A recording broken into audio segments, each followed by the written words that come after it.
இன்றைய சூழலில் அனைத்திந்திய தேசிய முற்போக்கு திராவிடக் கழகத்தை நான் தேசிய முற்போக்கு திராவிடக் கழகத்தை பற்றி ஒரு சில பேர் வீண் வதந்தியையும் பரப்புகிறார்கள். அது ஒரு கட்சி அல்ல என்று சொல்கிறார்கள்.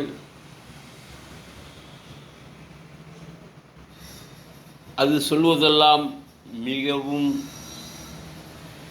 கண்டிக்கத்தக்கது. திறமை இருந்தால் அந்த கட்சியுடன்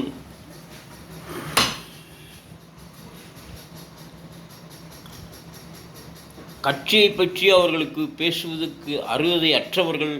அவர்கள் அருகதையே இல்லை அல்ல என்று சொல்வேன். நேற்றைய தினத்தில்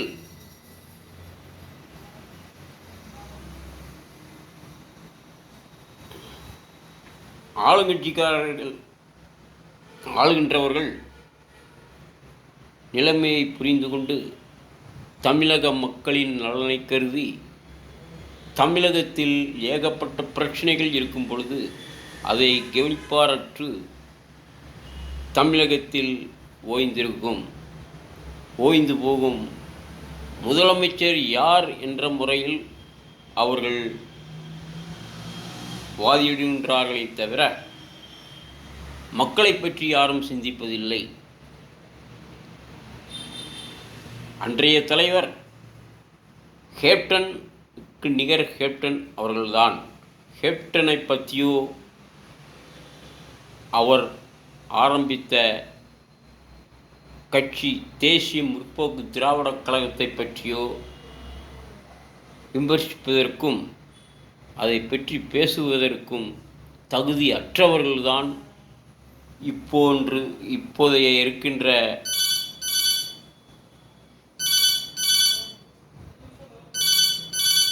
தலைவர்கள்.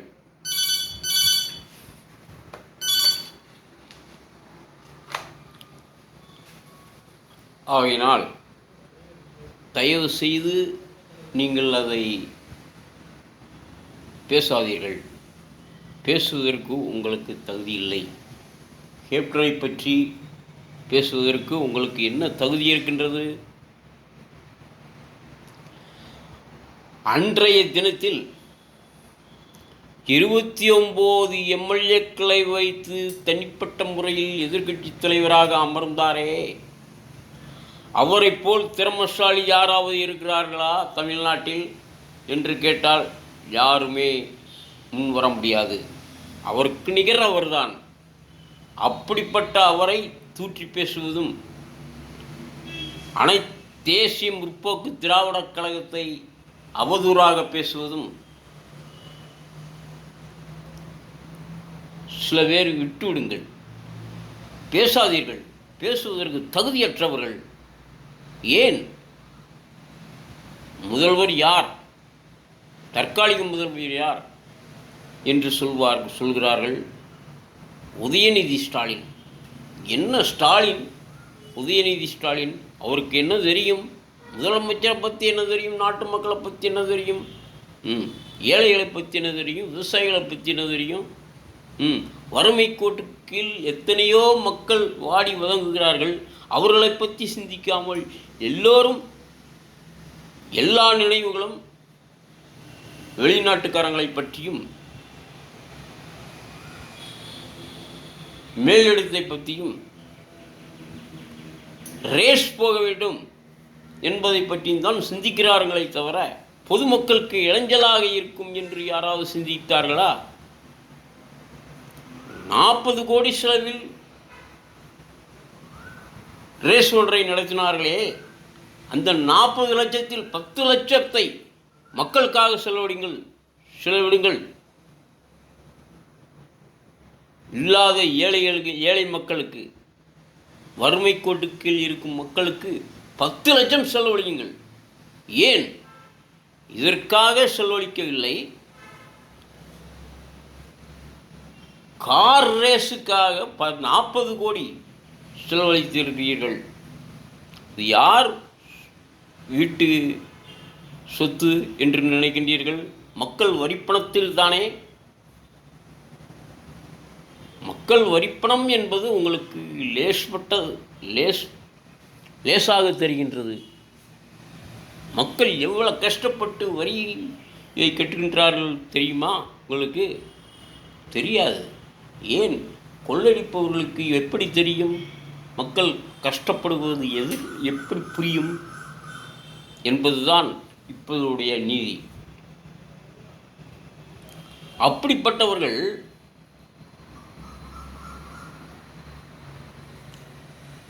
கேப்டன் விஜயகாந்த் அவர்களை பற்றியும் கேப்டன் ஆரம்பித்த தேசிய முற்போக்கு திராவிட கழகத்தை பற்றியும் அவதூறாக பேசுகின்றார்களே, அவர்களுக்கு என்ன நெஞ்சில் திராணி இருந்தால் பேசுவார்கள்? சொல்லுங்கள் பார்க்கலாம். தைரியம் இருந்தால் அவர் நல்ல நிலைமையில் இருக்கும் பொழுது அவரை எதிர்க்க வேண்டும். நான் பாராட்டுகின்றேன். அவர் இல்லாத போது இப்பொழுது நான் முதலமைச்சராக வேண்டும், நீ முதலமைச்சராக வேண்டும் போட்டி போட்டு கொண்டு வருகின்றார்கள். ஏன்? அதுதான் சொன்னேன், முன்பாக சொல்லியிருக்கிறேன்.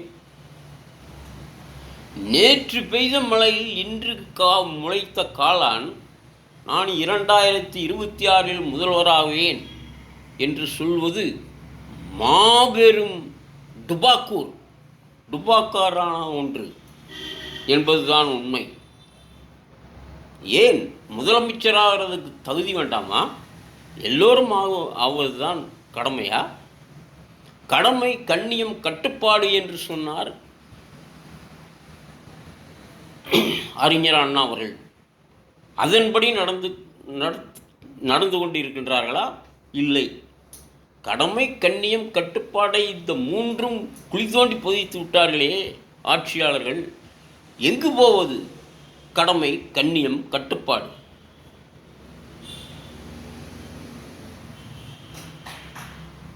இல்லாத விவசாயிகள் விவசாய நிலத்தில் விளைவிக்கின்ற பொருளுக்கு விலை இல்லை. அப்பாவி மக்கள் எவ்வளவோ கஷ்டப்பட்டு கொண்டு இருக்கின்றார்கள். இவர்களுக்கு அது புரியாமல் அங்கு செல்கிறேன், இங்கு செல்கிறேன், அப்படி போகிறேன், இப்படி போகிறேன், அங்குள்ள மக்களை வரவழைத்து தமிழ்நாட்டில் தொழில் தொடங்க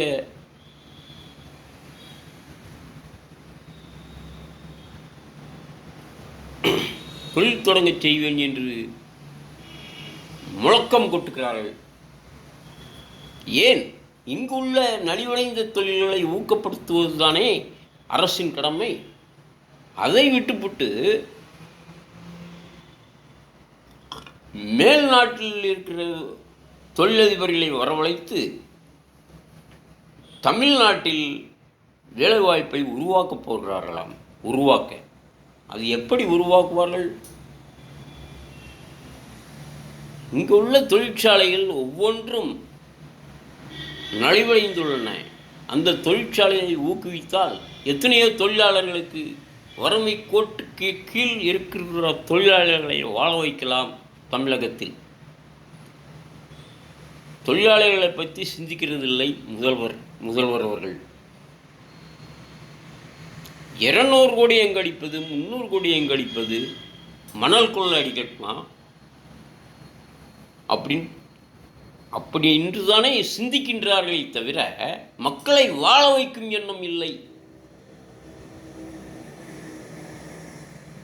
ஒரு எம்பி 5 முறை வெற்றியடைந்து அந்த தொகுதிக்கு சென்றிருக்கிறார்.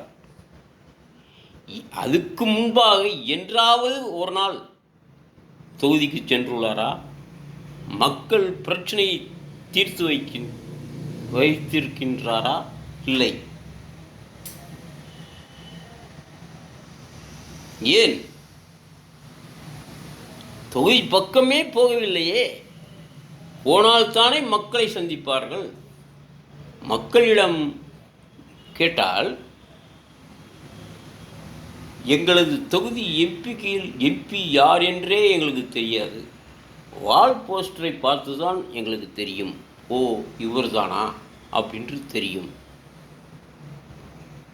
ஓட்டு வாங்கி ஜெயிச்சு போனதோட சரி, இங்கே வந்ததே இல்லை, மக்களை சந்தித்ததே இல்லை. மக்களுக்கு என்ன தெரியும் இவர் தான் எம்பின்னு? சொல்லுங்க. அப்படி இருக்கிற சிச்சுவேஷனில் மக்களுக்கு என்ன நல்லது செய்வாங்க?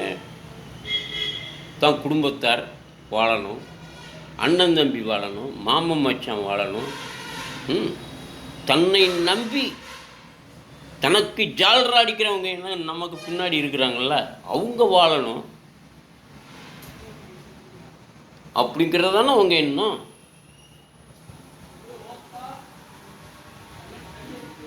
என்னையா பைத்தியக்காரத்தனமா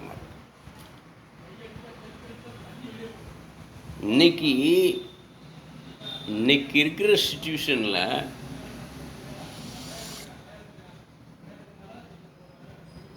என்னையா நேரம்?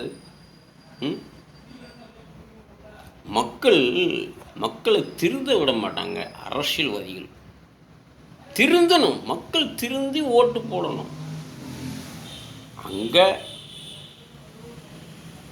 திங்கிறதுக்கு போட்டி போடுறீங்களா? அந்த கடைக்கு போனால் ஆட்டுக்கறி நல்லாயிருக்கும், மாட்டுக்கறி நல்லாயிருக்கும், பன்னிக்கறி நல்லாயிருக்கும், மாமிசம் நல்லாயிருக்கும் அப்படின்னு நினைக்கிறீங்கள? அப்படி நினைக்கிறவங்க எலெக்ஷன் டயத்தில் பூத்துக்கு போகும்போது எந்த சின்னத்துக்கு போட்டால் நல்லாயிருக்கும், எந்த கட்சிக்காரனுக்கு போட்டால் நமக்கு நன்மை சேரும் அப்படின்னு சிந்திச்சு பார்க்கணுமா இல்லையா? 2000 ரூபா கொடுத்தா ஓட்டு, 3000 ரூபா யார் கொடுக்குறாங்களோ அவங்களுக்கு ஓட்டு. அப்படிங்கிற நிலைமை என்னைக்கு மாறுதோ அன்னைக்கு தான் நாடும் முன்னேறும். மக்கள் திருந்துவார்களோ திருந்த மாட்டாங்களோ, மக்களை இந்த நிலைமைக்கு கொண்டு வந்தது அரசியல்வாதிகள் தான். 5 வருஷமாக அந்த தொகுதி பக்கம் போகாத எம்பி ஓட்டு கேட்குறதுக்கு மட்டும் அடுத்த தடவை போகிறாங்க அப்படின்னு சொன்னால் ஏன் உள்ளே விடுறீங்க? விரட்டி அடிங்க, மறுநாள் போவாங்களான்னு பார்க்கலாம். யாரும் போக மாட்டாங்க. அப்படி ஒரு திறமை மக்களுக்கு இருக்கா? எங்கே பார்த்தாலும் ஒயின் ஷாப், பார், கள்ளச்சாராயம், எங்கே பார்த்தாலும் இதுதானே நடமாடுது. அண்டை மாநிலமான கேரளாவை பாருங்கள், பார் இருக்கு, இல்லைன்னு சொல்லலை. இருந்தாலும் இங்கே ஒயின் ஷாப் இருக்குது அப்படின்னு சொன்னால் ஒரு பர்லாங்குக்கு அங்கிட்டு ஒரு ஒயின் ஷாப் இருக்கும், அதுவும் டோக்கன் சிஸ்டம் கொடுக்குறாங்க அப்படின்னு கேள்விப்பட்டேன். அதே மாதிரி அந்த நிலைமை நம்ம தமிழ்நாட்டில் வந்தால் ஓரளவு குடிகாரங்கள் திருந்துவார்கள். அவங்க மட்டும் இல்லை, இளைஞர்களையும் கெட வச்சது தான் அந்த பார். கெடுத்துட்டாங்க. வேலை வாய்ப்பு இல்லாமல் எத்தனையோ இளைஞர்கள், படித்த இளைஞர்கள் கையில் சர்டிஃபிகேட்டை வைத்துக்கிட்டு லோன்னு திண்டாடுறாங்க. அதை விட்டுறாங்க. அது இருக்குது. வேலையில்லாத இளைஞர்கள் தானே குடிக்கிறாங்க, குடித்து கெடுக்கிறாங்க. அவங்களுக்கு ஒரு வேலை வாய்ப்பை உருவாக்கி கொடுங்க.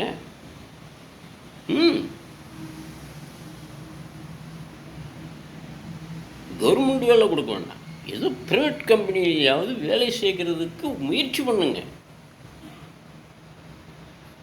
ஏன் கேட்க மாட்டாங்கிறாங்க? இளைஞர்கள், இப்போ இருக்கிற இளைஞர்கள் வேலை பார்க்குறத விட நாங்கள் குடிச்சிட்டு ரவுடிகளாக திரிவோம், வேலைக்கு போக மாட்டோம் அப்படிங்கிற மாதிரி இளைஞர்கள் பேசிக்கிட்டு இருக்கிறாங்க. வளர்த்த விதம் சரியில்லை. தாய் தாப்பங்க, நம்மளை மாதிரி தாய் தாப்பங்க வளர்ப்பு முறை சரியில்லைங்க. இந்த ரவுடிகளை உருவாக்குறதே தாய் தாப்பங்க தான். அடுத்து 2வது காவல்துறையினர், 3வது அரசு.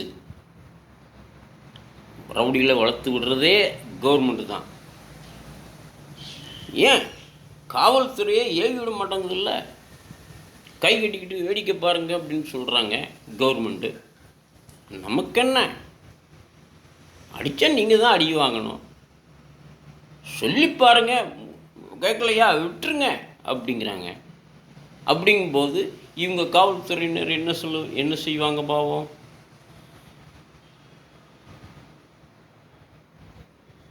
அதனால் உங்களை கையெடுத்து கும்பிட்றேன். இன்னி 2026 தேர்தல் வரும்போது சிந்திச்சு பார்த்து ஓட்டு போட்டு, முரசு சின்னத்திற்கு ஓட்டு போட்டு, தேசிய முற்போக்கு திராவிட கழகத்தை ஆட்சி கட்டிலில் ஏற்றுங்கள்.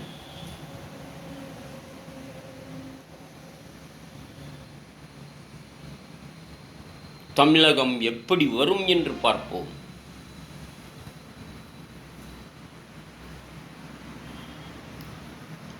அன்று சொன்னார் எங்களது கேப்டன், 2 வருஷமாவது என்னுடைய ஆட்சி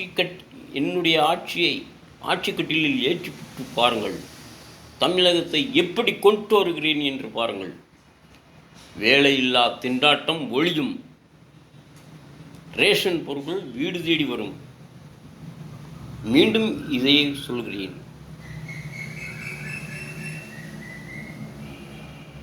வீட்டுக்கு ஒரு பசுமாடு வீதம் கொடுப்பேன் என்றும் சொன்னார். ஏழைகளை வாழ வைப்பேன்.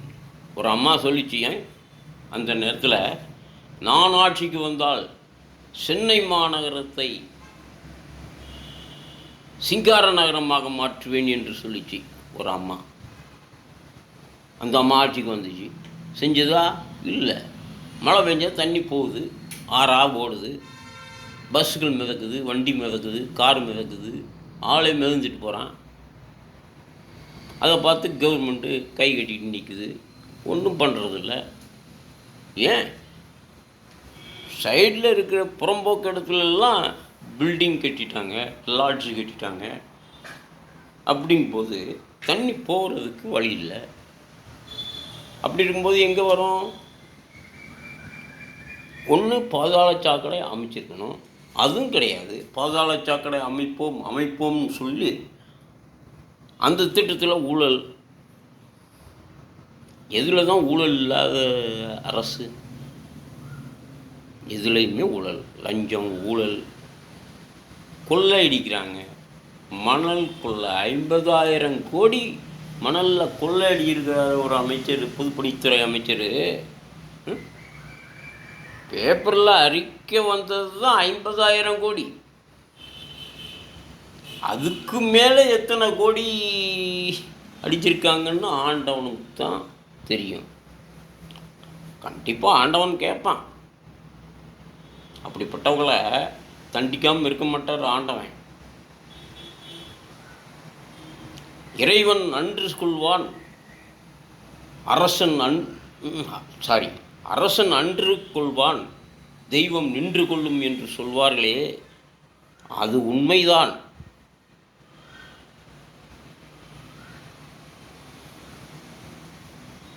அது ஒன்று உண்மை. அதை நான் ஏற்றுக்கொள்கிறேன், அதை நான் மனப்பூர்வமாக ஏற்றுக்கொள்கிறேன், அதை நம்புகிறேன். அப்படி நீங்கள்லாம் நம்பி தேசிய முற்போக்கு திராவிட கழகத்தை நீங்கள் ஆட்சி கட்டிலில் ஏற்றுங்கள். தனது அந்நியார் அவர்களையோ அல்லது விஜய் பிரபாகரன் அவர்களையோ முதலமைச்சர் சிம்மாசனத்தில் அமர வையுங்கள்.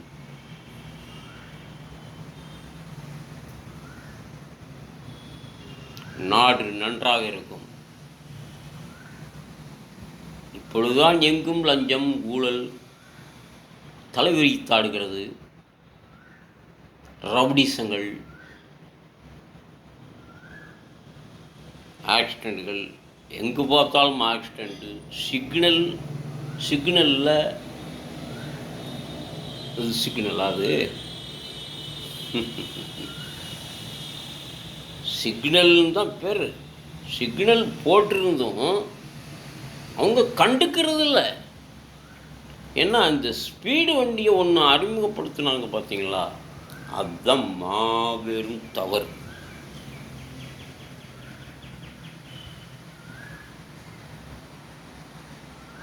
ஆக இதெல்லாம் முடிஞ்சது. இன்னும் வருங்காலத்திலேயாவது தேசிய முற்போக்கு திராவிடக் கழகத்தை ஆட்சி கட்டிலில் அமர்த்துங்கள். ஏழை விவசாயிகள் வளம் பெற வேண்டும் என்றால், ஏழை மாணவர்களுக்கு வேலை வாய்ப்பு தர வேண்டும் என்று சொன்னால், பாமர மக்களுக்கு வறுமை கோட்டுக்கு கீழ் மக்கள் வாழ வேண்டும் என்று சொன்னால்,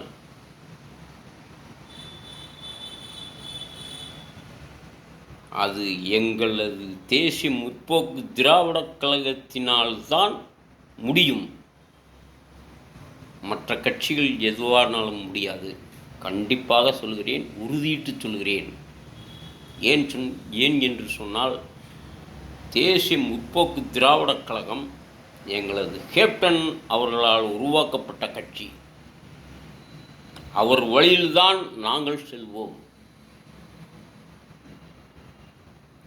அவர் இல்லை என்று நினைக்காதீர்கள். அவர் தெய்வமாகிவிட்டார் என்றும் கூட வைத்திருந்தாலும் கூட, ஒவ்வொரு தொண்டர்கள் மத்தியிலும் அவர் நிலை கொண்டிருக்கிறார்.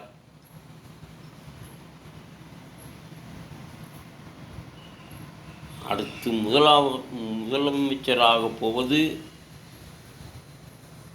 தேசிய முற்போக்கு திராவிடக் கழகம் ஆட்சி கட்டிலில் அமர்த்தினால், ஒன்று அந்நியார் பிரேமலதா விஜயகாந்த் அவர்கள், இல்லை விஜய் பிரபாரனையாவது முதலமைச்சர் கட்டிலில் ஏற்றுங்கள். நாடு எப்படி இருக்கும் என்று சிந்தித்து பாருங்கள். சிந்தித்து பார்த்து ஓட்டு போடுங்கள், ஓட்டளிங்கள். அதற்கு நாங்கள் தலை வணங்குகிறோம் என்று கூறி, கேப்டன் பாலமுருகன் என்ற சேனல் சார்பில் உங்களது இருகரம் கூப்பி உங்களை வேண்டி கேட்டுக்கொள்கிறேன். நன்றி, வணக்கம்.